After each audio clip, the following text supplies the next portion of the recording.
When we talk about rockets' propulsion, it's a different kind of motion than what we've talked about before.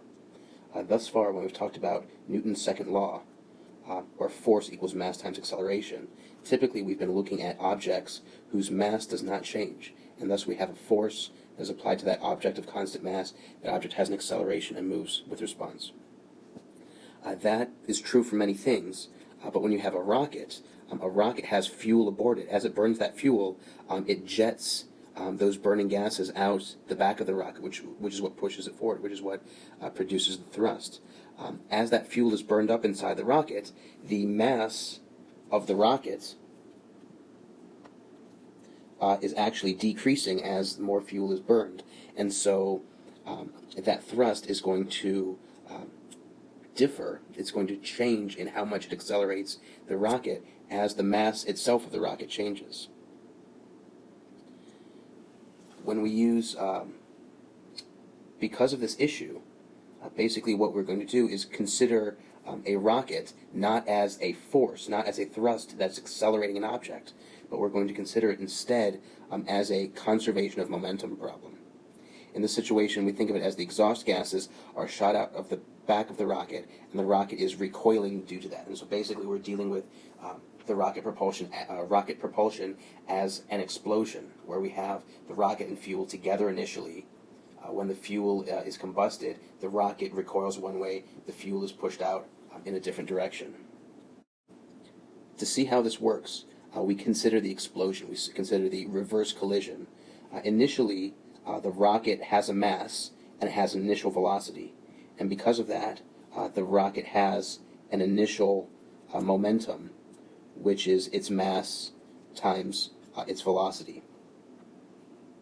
We point out here as well, we're assuming that this rocket is maybe in deep space where it's separated from any other influences, and so we're ignoring gravity and drag, anything else like that. If you have a rocket that is taking off from Earth, those are influences that we would definitely have to consider. And so we look at the before state of the rocket. Like we said, the momentum is the mass of the whole rocket together, times by the velocity of the rocket. During a very small time interval dt, during an instant in time, the rocket burns a small amount of fuel, and when those fuels combust, when they explode, those gases are projected out the back of the rocket. And so you have a mass of fuel that's being pushed out of the back of the rocket. It's leaving at an exhaust speed, Vx, which is relative to the rocket. And so when this fuel is pushed out the back of the rocket, there is now some negative momentum here. Pushing the fuel out the back increases the velocity of the rocket. At the same time, the mass of the rocket itself is changing.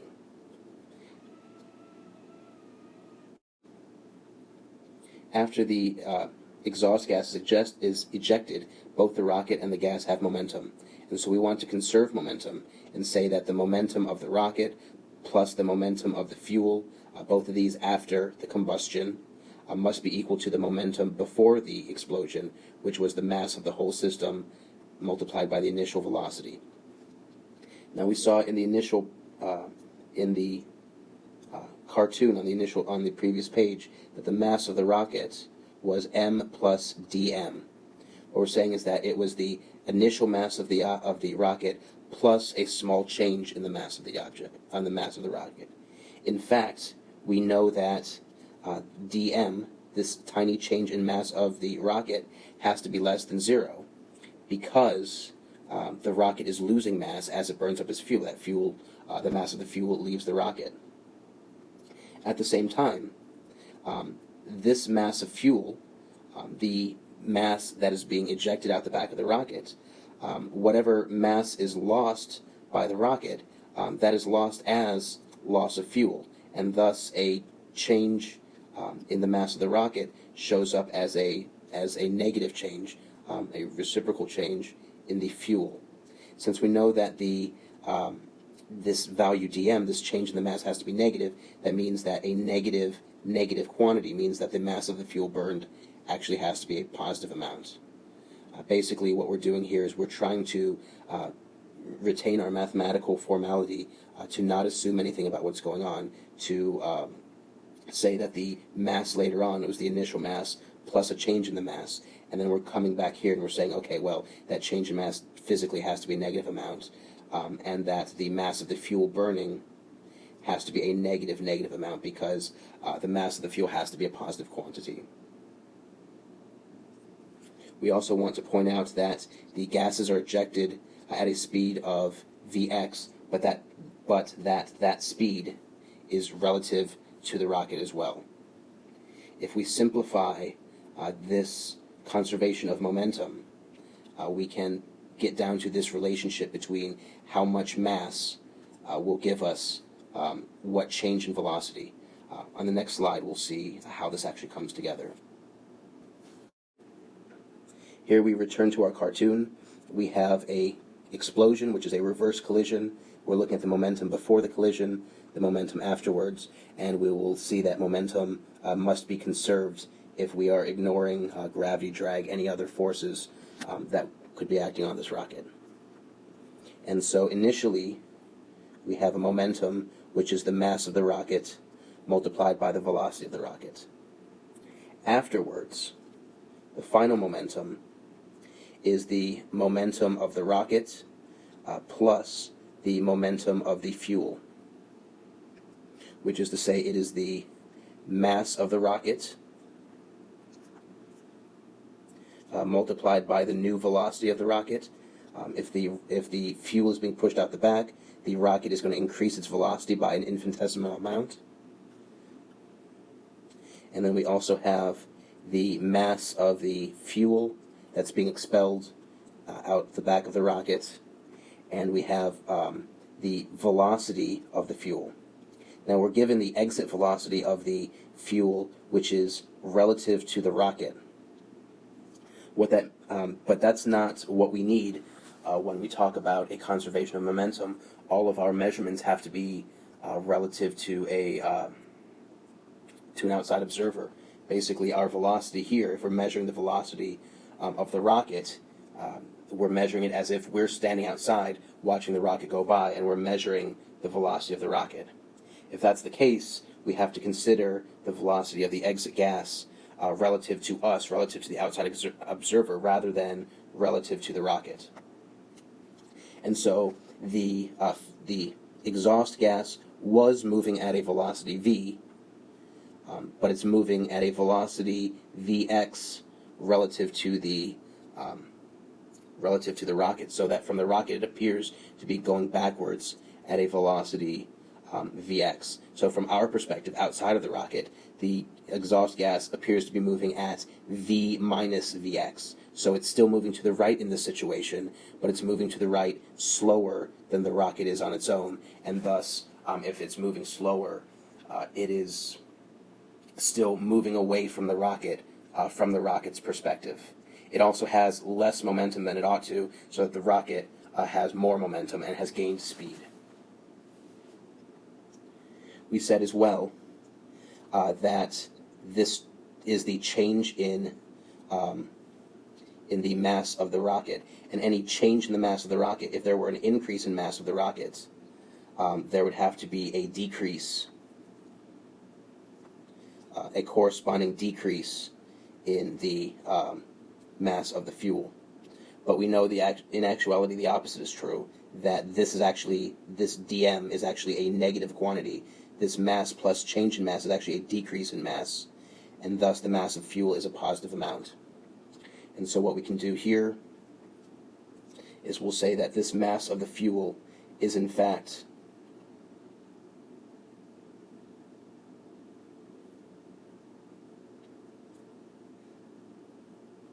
a negative dm, a negative differential change, a negative tiny bit of mass that has been converted from fuel into exhaust gas.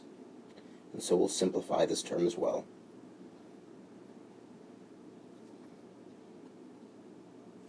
So this is the total momentum after the explosion. You have the mass times the velocity of the rocket. The rocket has slightly less mass, but slightly more velocity. and you have the momentum carried by the burning fuel. The burning fuel is moving less fast because it's moving away relative to the rocket, so it means it's moving less fast, and there's a certain amount of mass to it, that whatever mass is lost by the rocket is gained by the fuel. This is all of the mass after the explosion. It has to equal the mass before the explosion.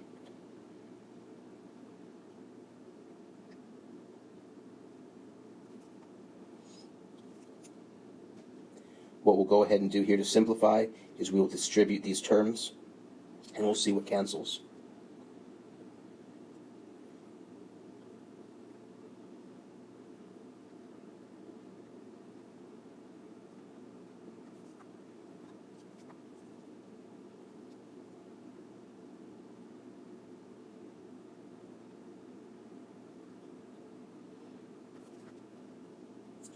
Now we can cancel like terms. We see that there's a common MV term. We see that there's a plus VDM and a minus VDM. And what the other term that we're going to get rid of is this one right here, when we have dm multiplied by dv. dm is an infinitesimal amount of mass that's being multiplied by an infinitesimal change in speed. Since these are both infinitesimally small, if you multiply them together, they will be essentially zero because they'll be so small. They'll be several orders of magnitude smaller than any of the other values that we have here. And so if we cancel everything out, all that we have left is mass times dv plus exit velocity times dm equals 0. Now keep in mind here that mass is actually a function of time. Mass is changing. This is a change in that mass. Our velocity is a function of time as well. Velocity is also changing. The exit velocity of the gas, we assume that as part of the rocket motor, the escape gases are leaving at a constant velocity, and thus Vx should be a constant amount. But what we get from this is that mdv is a negative Vx dm. There's a couple things that we can extract from this. Number one, what this is saying is that for every little piece of mass that is expelled at a certain velocity, that results in a certain little gain of the of momentum, of velocity of the rocket. But we also see that every little change in the mass also depends on the current mass of the rocket. And thus, this is going to end up being a differential equation where a change in mass, how much the mass changes, depends also on what the current value of the mass is. We'll see that in just a second. What else we want to look at, though, is to look at this equation as a whole. What we're going to do is divide both sides by dt. Basically, we're going to let this equation be true over a very short time frame. When we have mass times the derivative, the time derivative of velocity, the time derivative of velocity is acceleration. And the acceleration of a rocket is a force. In particular, the force that's causing a rocket to accelerate is the force of thrust. Where's that thrust coming from? That thrust depends on the velocity of the escaping gases as well as the time derivative of mass. The time derivative of mass is how fast the mass of the rocket is changing. In this case, the mass of the rocket is changing because you're burning fuel. And so a faster change, a larger derivative is a faster change in mass, means you're burning the fuel faster. And so thrust is defined as Vx, the velocity of the escaping gases, multiplied by R, capital R here, which is the rate at which fuel is burned. And so R is the absolute value of the change in mass. Basically, as you're burning fuel, you're losing mass, and so R is kind of turning that around and looking at the rate at which fuel is burned is the rate at which the mass decreases. And so this is one way to find thrust. Going back to the original equation, though, we also want to look at how the velocity changes not over a short period, which is how thrust is calculated, where you can find the acceleration over a short period of time. We want to be able to consider the change as the mass changes over quite a bit. And so what we want to look at is we want to look at how much the velocity changes as we burn our fuel. So we will focus on that part.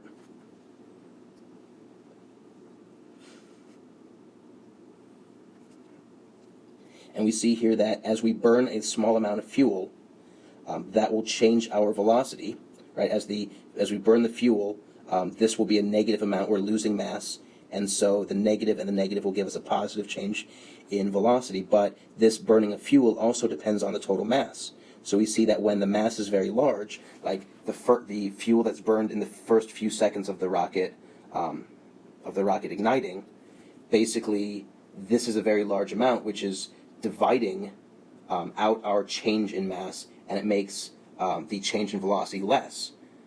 Later on, when the rocket is almost out of fuel, this amount is much smaller, meaning that each subsequent change in mass gives us a proportionally greater increase in velocity because there's less mass.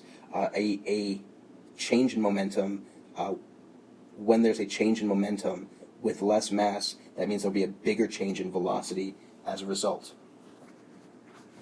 What we want to do here to find the velocity as a function of momentum is we're going to solve this as a differential equation. We see that changes in velocity are proportional to changes in mass. And so what we're going to do is integrate both sides from an initial velocity to a final velocity, and we're going to integrate this side from an initial mass to a final mass. When we integrate dv, we get v which we are going to evaluate at our initial and final values. When we integrate negative Vx over m dm, this is the negative Vx is a constant. We can pull it out of the integral, it won't change anything, but we're integrating 1 over m dm. When we do the integral, negative Vx is just there, it stays there. When you integrate 1 over m, you get natural log of m from m initial to m final. When we evaluate the integral, we get v final minus v initial is equal to negative Vx, and we have a natural log of m final minus m initial. Beg your pardon. Natural log of m final minus the natural log of m initial.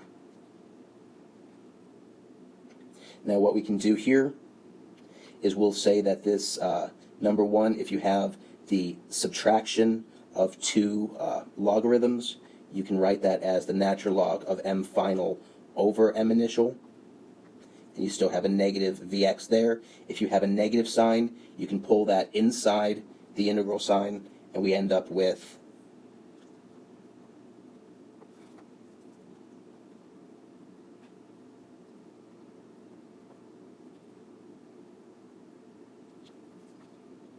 so what we've done here, we had the two logarithms subtracted. We used the one law of logarithms to say that if we have subtracted logarithms, they can be divided on the inside of a single logarithm. With a negative sign, we pulled it in and made it a power. Basically, this negative sign flipped over our logarithm, and so now we have that value there.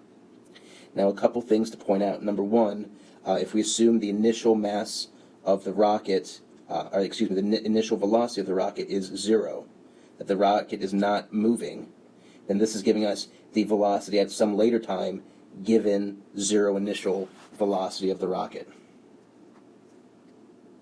We can also say that initially the mass of the rocket was the mass of the rocket itself, the motor, the crew capsule, what have you, plus the mass of the fuel that's in the rocket initially.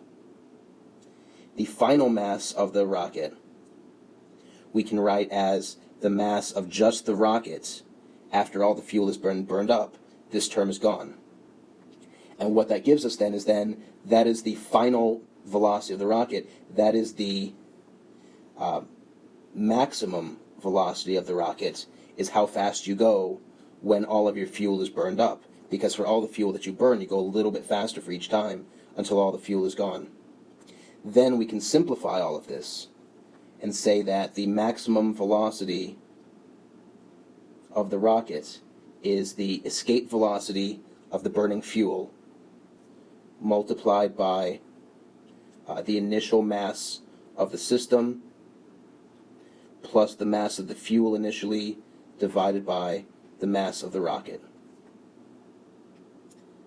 Furthermore,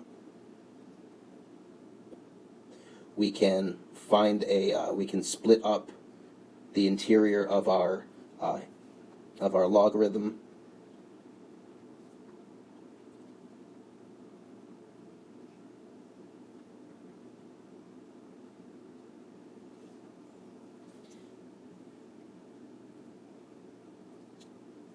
and we see here that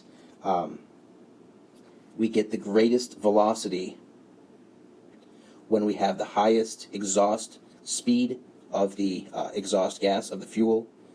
We also get the greatest velocity when we minimize the mass of the rocket itself. If this becomes a smaller number, this becomes a bigger number. It gives us a bigger velocity. We could also always add more fuel, but we really want the ratio. We really want the smallest rocket. That's actually why you use multi-stage rockets, because with each stage, you eliminate a lot of the weight, you eliminate a lot of the mass by dropping off the old rocket boosters and moving forward with a smaller rocket with less fuel in it. Thus, we've seen that the velocity at any point in time is this equation here, when its mass is any amount m. So m will always be less than m initial. Basically, m initial is our initial velocity of rocket and fuel. M is some velocity, some mass smaller than that. We've lost that mass because we've burned that mass of fuel.